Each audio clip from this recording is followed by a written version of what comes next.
유다 왕 우시아의 시대 곧 이스라엘 왕 요아스의 아들 여로보암의 시대 지진전 2년에 드고와 목자 중 아모스가 이스라엘에 대하여 이상으로 받은 말씀이라. 그가 이르되 여호와께서 시온에서부터 부르짖으시며 예루살렘에서부터 소리를 내시리니 목자의 초장이 마르고 갈멜산 꼭대기가 마르리로다. 여호와께서 이와 같이 말씀하시되 다메섹의 서너 가지 죄로 말미암아 내가 그 벌을 돌이키지 아니하리니 이는 그들이 철 타작기로 타작하듯 길르앗을 압박하였습니다. 내가 하사엘의 집에 불을 보내리니 베나닷의 궁궐들을 사르리라. 내가 다메섹의 빗장을 꺾으며 아웬 골짜기에서 그 주민들을 끊으며 벳에덴에서 교 잡은 자를 끊으리니 아람 백성이 사로잡혀 기르에 이르리라. 여호와께서 말씀하셨느니라. 여호와께서 이와 같이 말씀하시되 가사의 서너 가지 죄로 말미암아 내가 그 벌을 돌이키지 아니하리니 이는 그들이 모든 사로잡은 자를 끌어 에돔에 넘겼습니다. 내가 가사 성에 불을 보내리니 그 궁궐들을 사르리라. 내가 또 아스돗에서 그 주민들과 아스글론에서 귤을 잡은 자를 끊고 또 손을 돌이켜 에그론을 치리니 블레셋에 남아있는 자가 멸망하리라. 주 여호와께서 말씀하셨느니라. 여호와께서 이와 같이 말씀하시되 두로의 서너 가지 죄로 말미암아 내가 그 벌을 돌이키지 아니하리니 이는 그들이 그 형제의 계약을 기억하지 아니하고 모든 사로잡은 자를 에돔에 넘겼음이라. 내가 두로 성에 불을 보내리니 그 궁궐들을 사르리라. 여호와께서 이와 같이 말씀하시되 에돔의 서너 가지 죄로 말미암아 내가 그 벌을 돌이키지 아니하리니 이는 그가 칼로 그의 형제를 쫓아가며 긍휼을 버리며 항상 맹렬히 화를 내며 분을 끝없이 품었음이라. 내가 대만에 불을 보내리니 보스라의 궁궐들을 사르리라. 여호와께서 이와 같이 말씀하시되 암몬 자손의 서너 가지 죄로 말미암아 내가 그 벌을 돌이키지 아니하리니 이는 그들이 자기 지경을 넓히고자 하여 길르앗의 아이벤 여인의 배를 갈랐음이니라. 내가 라빠 성에 불을 놓아 그 궁궐들을 사르되 전쟁의 날에 외침과 회오리 바람의 날에 폭풍으로 할 것이며 그들의 왕은 그 지도자들과 함께 사로잡혀 가리라. 여호와께서 말씀하셨느니라. 오늘도 이른 새벽 미명 하나님 품에 여러분 잘 나오셨습니다. 오늘도 새날을 주신 하나님의 은혜에 감사하면서 이 한날 감사함으로 여러분에게 주어진 시간을 물들이는 행복한 한날이 되시기를 간절히 바랍니다. 감사가 사라지는 순간부터 우리 삶은 지옥이 되는 거예요. 내 안에 이게 감사하는 마음이 불릴 듯 일어나지 않으면 내가 사탄의 감염이 되어 가고 있구나. 그걸 빨리 진단해야 돼요. 여러분 안에 하나님의 은혜에 대한 감사, 할렐루야, 하나님이 내게 주신 시간들에 대한 감사, 이 생명에 대한 감사, 그 감사가 여러분 안에 늘 충만하게 되길 바라고 그 감사함으로 하나님을 영화롭게 하는 그런 성도들이 다 되시길 간절히 바랍니다. 특별히 새벽을 깨울 수 있는 교회를 주시고 새벽을 깨울 수 있는 믿음을 주시고 건강을 주신 그 하나님 앞에 감사하는 새벽 사람들이 다 되시기를 간절히 바랍니다. 오늘 이제 아모스서, 오늘부터 아모스서의 말씀을 우리가 묵상하게 되는데, 아모스 그러면은 정의의 예언자로 알려져 있어요. 정의의 예언자, 정의, 하나님의 정의가 하수처럼 흐르게 하라. 참 하나님의 각 세대마다 당신의 사람들을 들어서 하나님은 당신의 말씀을 선포하십니다. 그럼 오늘도 어느 우리 세대의 죄의 종들을 택하셔서 당신의 소리를 또 전하고 계신 거죠. 아모스는 기원전 8세기 사람이에요. 그는 남유다 출신이었지만은 북왕국 이스라엘 그 북왕국이라는 나라가 하나님 주시는 축복으로 인해서 번영을 구가했던 그 정점, 언제나 이게 정점이 있습니다. 그리고 이제 그 정점이 지나면 그때부터 쇠락하고 몰락하기 시작하는 거예요. 근데 그 정점을 얼마나 오래 가져가느냐, 이제 그건데, 지금 이 북왕국 이스라엘이 그 정점에서 이제 쇠락하여 가기 시작하는 바로 그때에 활동했던 예언자, 쉽게 말씀드리면 에이모스라고 말하죠. 이 아모스라고 하는 그런 선지자인데, 그때 당시에 그 북왕국 이스라엘 사람들의 모습, 자, 그들이 영적으로 타락했다라고 하는 것을 어떻게 알 수 있을까? 여러분 언제나 그렇습니다. 이렇게 정점에 이르렀다가 그 정점에서 그때부터 쇠락하기 시작하는 것은 그냥 쇠락하는 게 아니죠. 개인의 삶도 마찬가지고, 한 기업도 마찬가지고, 공동체도 마찬가지예요. 여러분, 내적으로 타락하기 시작하면서부터 그때부터 무너지는 거예요. 옛날에 삼성이 이 회장이 삼성의 미래를 보니까 지금 삼성 임직원들이 끔찍한 거야. 그래서 그게 프랑크푸르트 선언이라는 거 우리 너무 잘 알고 있죠. 마누라와 자식만 빼놓고 다 바꾸라는 거예요. 다 바꾸라는. 지금처럼 이렇게 해가지고는 이 기업의 운명이 미래가 없다 본 거예요. 여러분 엄청난 얘기죠. 혁신이라고 하는 게 그냥 단순히 뭐 좀 변화를 주는 거 이 정도가 아니에요. 다 바꾸라고, 다 바꾸라고, 다 바꿔. 여러분, 이 땅에 하나님의 교회도 마찬가지예요. 교회가 정말 이 악한 세대 한복판에서 영적으로 살아남기 위해서는 하나님이 허락하여 주신 가족을 빼놓고는 다 바꿔야 돼. 할렐루야. 다 바꾼다는 건 뭘까요? 하나부터 열까지 다 바꿔야 돼. 다 바꿔. 지금 하고 있는 대로 해서는 안 돼. 그러니까 지금 하고 있는 거 하나부터 열까지 다 뒤집어 엎어야 돼. 여러분이 엄청난 얘기죠. 그런 변화, 그런 뼈를 깎는 자기 혁신을 갖지 않고서는 여러분 그 정점에서 새로운 도약을 하기는 어렵다는 겁니다. 기업도 마찬가지예요. 국가도 마찬가지죠. 살아남기 위해서는 끝없는 자기 혁신과 변화, 그것도 다 변화하죠. 다 혁신하죠. 남보다 더 빨리, 더 과감하게 그런 변화를 가지고 그 혁신을 가져야만 살아남는 거예요. 기업도. 할렐루야. 영적으로도 저는 별반 다르지 않다 생각이 드는데, 이 아모스 여러분, 자, 하나님께서 축복해 주셔서 그 번영을 구가하게 되니까 사람들의 마음에 이제 안주하고 싶은 욕망이 생겨요. 지금 먹고 살기 참 좋아. 그래, 건들지 마. 우리 건들지 마. 우리 이 상태로 지금 너무너무 좋잖아. 여러분, 그게 위험한 거예요. 그때가 얼마나 좋았겠어요. 삼성의 임직원으로 그 안락한 삶을 살아가고 있는데 너의 그 안락한 생각, 그 생각 때문에 다 무너지고 있는 거야. 다 바꿔. 이런 얘기거든요. 안 그러면 너희들을 다 바꿔버릴 거야. 그 얘기거든요. 너희들이 지금 다 바꾸지 않으면 지금 삼성의 전 임직원들은 다 인사조치해가지고 다 옷벗게 할 거야. 그리고 새로운 사람들로 다 세워버릴 거야. 바뀌든지 나가든지 둘 중에 하나 해라.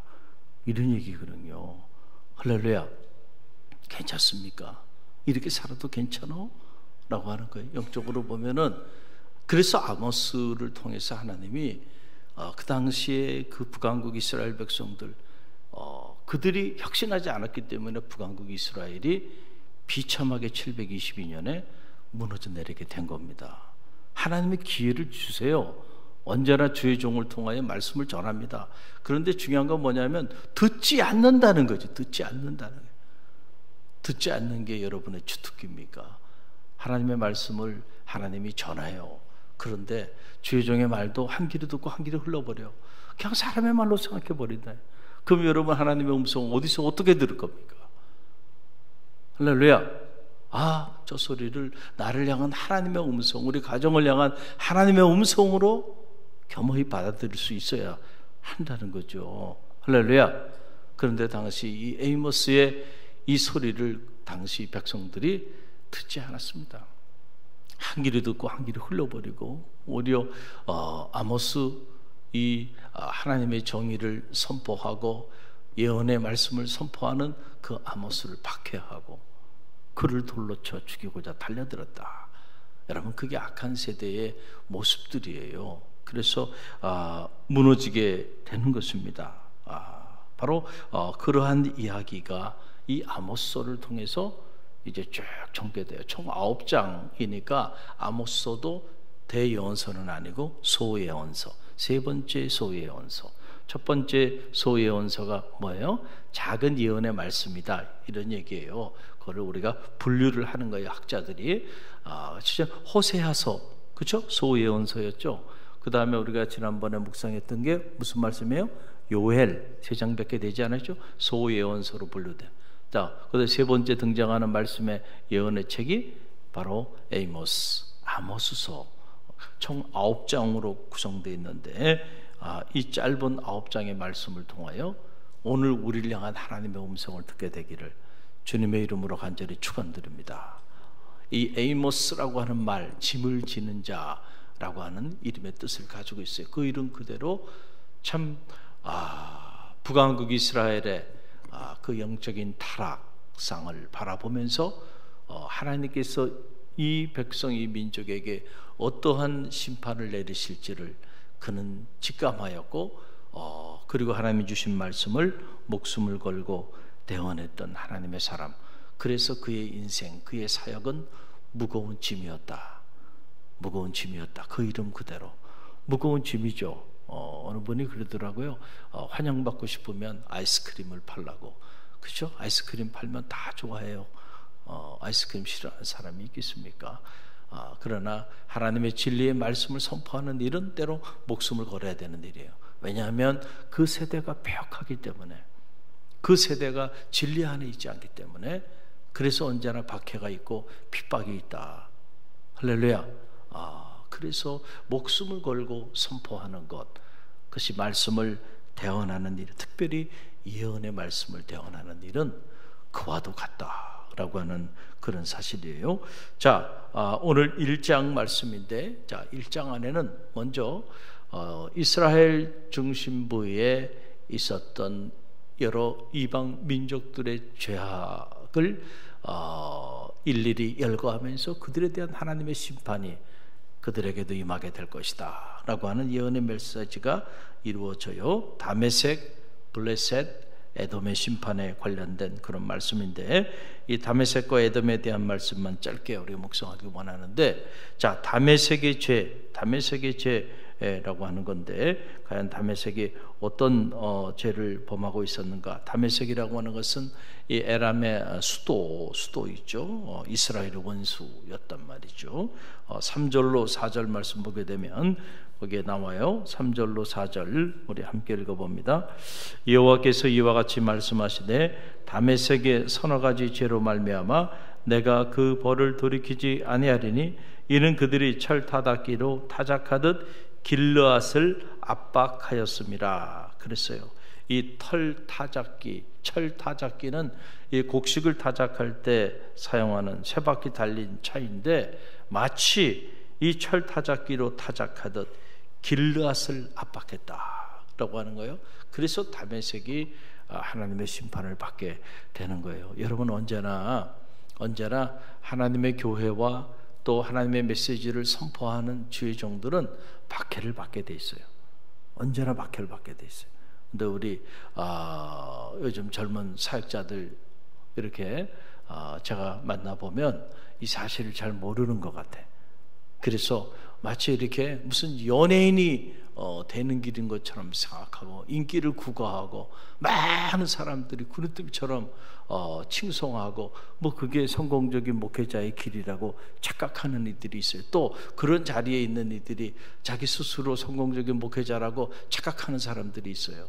글쎄요, 저는 아모스서를 읽고 예언서를 읽어보면 글쎄요라고 하는 말밖에 나오지 않아요. 여러분, 글쎄요, 어느 세대에, 이스라엘의 어느 세대에 어느 예언자가 그 시대 사람들에게 박수를 받은 적이 있나요? 존경을 받은 적이 있나요? 그런 적이 없거든. 늘 돌을 맞고, 그리고 결국은 승교의 길을 다 갔단 말이죠. 그럼 그 시대나 지금 오늘 우리 시대나 영적으로 보면 지금이 더 경건하고 거룩한 세대인가요? 아니거든요. 그때보다 더 악해졌으면 더 악해졌죠. 더 타락하면 더 타락해졌죠. 절대로 오늘 우리 사회가 그렇게 경건하고 거룩하고 정직하고 하나님의 공의를 이루는 그런 사회는 아니라는 사실이죠. 끔찍한 세상이 바뀌었죠. 소돔과 고모라 성이 되어버리고 말았어요. 그런 세속도시 한복판에 우리가 살아가요. 자, 이런 도시에서 칭송을 받아요? 그럼 거짓 예언자죠. 당시에도 마찬가지였어요. 그래서 어떤 경우는 저도 두려움이 있어요. 혹시라도 누군가가 저의 메시지나 또 저를 향하여 그런 마음을 가지고 그렇게 찾아오는 것도 두려워요. 어떨 때는 두려워요. 할렐루야. 목숨을 걸어야 돼. 말씀을 선포하고 복음을 전하는 그 길이, 그래서 그것이 그냥 꽃길을 걸어가는 길이 아니야. 가시밭길을 가야 하는 길이다. 왜냐하면 이런 다메섹 같은 세 바퀴 달린 차로 털 타작기로 타작하듯 하나님의 사람들을 압박하고 핍박하고 박해를 할 것이기 때문에 그렇다는. 또 두 번째 죄는 뭐냐면 우상 숭배의 죄. 어느 세대에나 있는 것이 우상 숭배죠. 여러분 5절 말씀 함께 읽어봅니다. 내가 다메섹의 빗장을 꺾으며 아웬 골짜기에서 그 주민들을 끊으며 벳 아웬에서 귀 잡은 자를 끊으리니 아람 백성이 사로잡혀 길에 이르리라. 여호와께서 말씀하시느니라. 이 아웬은 아람의 도시인데 우상의 중심지였다 라고 하는 거죠. 우리가 누구를 의지하며 사느냐 참 중요한데, 가만히 보면 우리가 정말로 하나님을 의지하며 사는 것 같지만 많은 성도들이 실상은 하나님을 의지하지 않고 살아가는 경우들이 더 많다는 거죠. 오늘 이 자리에 오신 분들은 거기에 해당되지 않는 분들이라고 저는 믿습니다. 그러나 아직도 지금 이 세상을 향하여 달려가고 있는 이들이 있어요. 내가 더 늦게까지 일하고 더 일찍 일어나서 나아가면은, 그러면은 그래서 모은 그 물질로 행복한 가정을 이루어 나갈 수 있을 것이라고 하는 생각, 그 생각 자체가 우상입니다. 우상 중에 최고의 우상은요 바로 내 안에 있다니까요. 나를 믿는 거야. 내 건강, 내 지혜, 내 노력, 그럼 얼마든지 내 사랑하는 처자식 잘 먹여 살리겠다. 그런 확신들이 있는 거예요. 그런 자신들이 있는 거예요. 그러니까 여기 아빠들이 없는 겁니다. 여러분 남편들이 안 계신 거예요. 이 자리에. 정말로 하나님께서 원하시면 한순간에 모든 걸 걷어갈 수 있다라고 하는, 모든 주권이 하나님께 달려있다고 하는 그 믿음이 있으면요, 여러분 저 자식을 위해서 어떻게 나와서 기도하지 않을 수가 있어요. 할렐루야. 실제는 믿지 않는다는 거예요. 실제는. 그러면 믿지 않는 그 공간이 빈 공간이 있는 것이 아니고 다른 허망한 것들을 채우고 있다는 거예요. 하나님이 계셔야 되는 그 자리에 하나님 아닌 다른 우상들을 품고 그 허망한 것을 바라보며 허탄한 신화를 쫓아 그렇게 달려가고 있는 거예요. 이게 바로 아웬, 우상을 상징하는 도시, 결국 하나님의 심판을 받게 된다. 그 다음에 에돔의 심판에 관련된 부분인데 11절 한 절만 묵상합니다. 함께 읽어봅니다. 여호와께서 이와 같이 말씀하시되 에돔의 서너 가지 죄로 말미암아 내가 그 벌을 돌이키지 아니하리니 이는 그가 칼로 그의 형제를 쫓아내며 궁유를 벌이며 항상 맹렬히 화를 내며 분을 끊임없이 품었습니다. 그랬어요. 에돔의 심판, 칼로 그 형제를 쫓아간 죄가 있다. 자, 에돔, 이 에서의 후손이죠. 그런데 야곱의 후손은 이스라엘이죠. 그런데 이 에돔이 형제지간 아닙니까? 이스라엘하고는. 그런데 이스라엘을 대적했다. 결국 형제를 대적한 그 죄는 결코 용납되지 않는다는 거죠. 또 궁유를 잃어버린 죄, 고통당하고 고난당하고 어려움 가운데 처해 있는 이웃들, 그런 형제 우리가 외면하며 사는 일, 그것도 죄가 될 수 있다니까요. 할렐루야. 그래서 우리가 늘 우리 갈릴리 교회가 이 지역 교회인데, 이 지역 교회에서 이 지역이 우리에게 맡겨진 선교지라 늘 지역을 살펴야 돼요. 할렐루야. 어제도 우리가 지역의 사회복지 그 위원회 그 위원장님하고 위원들에게 방문을 했잖아요. 저는 마음이 기뻐요. 그들이 우리 갈릴리 교회를 찾아온다는 게 기쁜 일입니다. 여러분, 이 지역의 교회들이 얼마나 많아요. 그래서 그 위원들이 그런 얘기를 하잖아요. 어느 교회 가봤는데 만나주지도 않는데, 목사님이 만나주지도 않는데, 교회가 크면 뭐 하겠습니까? 이 지역에 소외된 이들과 함께하는 이런 일을 위하여 얼굴 좀 보자는데 목사님이 만나주지도 않는데요. 그 얘기를 하면서 갈릴리 교회 너무너무 고맙다고. 할렐루야. 여러분, 이 복날 지역의 어르신들 삼계탕 끌어들이는 일들, 귀한 일이 귀하지 않은 일, 귀한 일이잖아요. 자식들도 안 해요. 여러분 보면 그때와 자식이 부모를 찾아뵙고 이 무더위에 그런 자식 보기 이제는 어렵습니다. 여러분, 오히려 가까이 있는 이웃이 자식보다 더 나아요. 할렐루야. 그러니까 이게 교회가 이런 일들을 해야 돼요. 이런 일들을 위한 공간으로 쓰임 받고, 이런 일을 기쁨으로 해야 돼. 기쁨으로. 우리가 해야 할 일을 그 사람들이 하면서 도와달라는데, 여러분 그 하나님의 음성으로 들어야 되지 않겠어요? 할렐루야. 그래서 여러분들 이제 주보에 광고를 낼 텐데, 그 전날 와서 이렇게 준비하고, 그 다음 날 이렇게 어르신들, 지역에 있는 어르신들 우리가 이렇게 접대하는 일인데, 여러분 시간 내셔서 오셔서 좀 도와주시고 함께 하세요. 할렐루야. 그래야 하나님이 이 교회를 촛대를 옮기지 않고 귀하게 사용하여 주시는 거야. 할렐루야. 여러분, 근데 궁유를 잃어버렸어. 자기네들끼리만 뭐 부족함이 없으니까 아쉬울 게 없어요. 그렇습니까? 여러분, 오래가지 못한다. 결국 하나님의 심판을 받게 되고 촛대를 옮겨버린다는 거예요. 한순간에 무너지게 된다. 그 다음에 세 번째는 바로 뭐냐면, 노가 맹렬하여 분을 품은 죄야. 뭐를 품어요? 분을, 가슴에 분을 품고 있어요. 여러분, 화를 내는 거, 화를 품고 사는 사람들이 하나님의 사람이 아니고, 우리는 마음에 뭐를 품고 살아야 돼요? 여러분, 사랑을 품고 살아야 돼. 할렐루야. 그런데 사랑을 품고 살기가 참 어려운 세상을 오늘 우리가 살아가고 있잖아요. 여러분, 그러나 그럼에도 불구하고 마음을 잘 다스려야 돼. 그래서 이 에베소서에 보게 되면 에베소서 4장 26절 27절 함께 읽어봅니다. 분을 내어도 죄를 짓지 말며 해가 지도록 분을 품지 말고 마귀에게 틈을 주지 말라. 여러분, 왜 우리가 이렇게 분을 품지 말라라고 하느냐면은, 우리가 분을 품어서 하나님의 일은 막 화를 내면서 그렇게 하는 건 아니고, 싸우면서 막 하는 건 아니고, 궁일한 마음을 가지고 사랑의 마음을 가지고 행하는 건데, 그런데 사탄이 우리의 마음에 그런 마음을 빼앗아가요. 그래서 막 화를 내고 시기하고 질투하고 번내고 막 그런 온갖 못된 마음들을 품게 해서 결국 그 마음이 당신을 죽이는 거야. 그 마음이 당신 가정을 죽이는 거야. 당신 자녀를 죽이는 거야.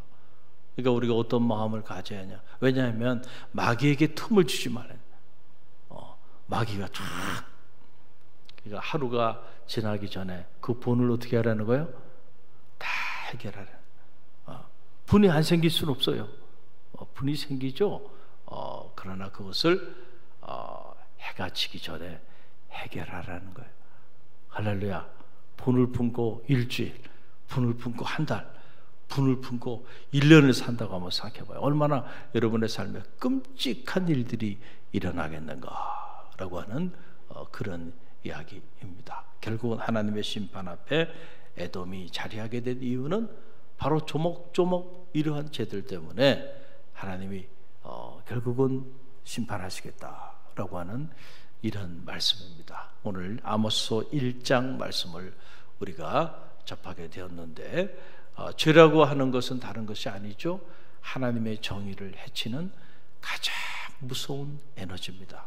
그래서 우리가 하나님의 공의, 그 공의를 실현하고 그 공의를 드러내는 삶을 사는 것, 그 바로 하나님의 사람들의 삶의 모습이에요. 그러기 위해서는 우리 안에도 부끄러운 죄들이 있을 수 있다. 하마르티아 관역에 정확하게 화살이 꽂혀 있어야 되는데, 꽂혀 있어야 될 곳에 꽂혀 있지 않고 엉뚱한 데 꽂혀 있는 상태를 죄라고 제가 여러분에게 가르쳐 드렸죠. 과연 나의 삶은, 내 생각은 어디에 지금 머물고 있는가? 여러분 점검해 보고, 오늘 여러분의 삶을 통하여 하나님을 영화롭게 하는 여러분의 삶 그 자체가 축복의 통로가 되고 축복의 대상이 되고, 할렐루야, 하나님의 역사를 이루는 그런 역사의 주인공들 다 되시길 주님의 이름으로 간절히 축원드립니다.